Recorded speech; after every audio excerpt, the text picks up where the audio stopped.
మేము కథ కంప్లీట్ అయిన తర్వాత మేము ముగ్గురు డిస్కస్ చేసుకున్నది ఏంటంటే ఇందులో హీరో విలన్ అన్న ఆళ్లే, హీరో హీరోయిన్లు అన్న ఆళ్లే. So this is the story about this two guys. All the characters are supporting them. ఆ పెడస్టల్ మీద నుంచోబెట్టడానికి మిగతా వాళ్ళందరూ సపోర్ట్ చేస్తారు.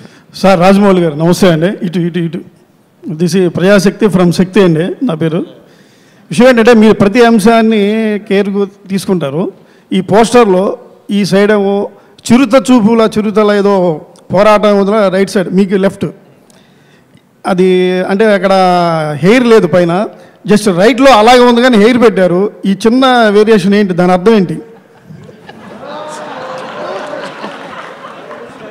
నాది స్ట్రైట్ హెయిర్ అండి, అతనిది ఉంగరాలు జుట్టు అండి. ఉంగరాలు పైకి వెళ్ళింది, నాది కింద పడింది. ఎనీహో అది ఒక క్రియేషన్, జస్ట్ మీ థాట్. మీరు అలా ఒక టైగర్ పైన టోపీలు పెట్టాను చూసారండి, ఎవరు చుట్టాలో తెలియకుండా. కాదండి, ఒక టైగర్ చిరుత కాదు సార్. ఇంకోటి 1920 కాన్సెప్ట్ కదా, 2020లో 100 years దానికి ఏదో యాదృచ్ఛికం ఎలా అనిపిస్తుంది మీకు రిలీజ్ అవడం?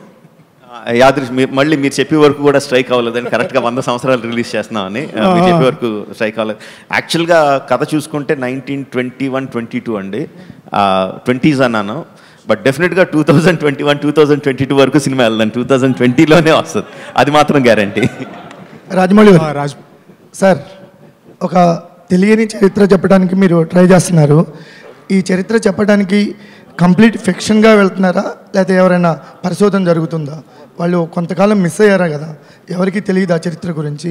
కంప్లీట్ ఫిక్షన్గా వెళ్తున్నారా, ఏదైనా పరిశోధన జరుగుతుందా? కాదండి, సినిమా స్టార్ట్ చేయకముందు వాళ్ళిద్దరి గురించి తెలుసున్న కథలు కానీ తెలుసున్న రచనలు కానీ మొత్తం అంతా కంప్లీట్గా చదివామండి. ఆథెంటికేటెడ్ రచనలుగా రాసినట్లో చాలా తక్కువ ఇన్ఫర్మేషన్ ఉందండి, క్లియర్ కట్ ఇన్ఫర్మేషన్ ఏం లేదు.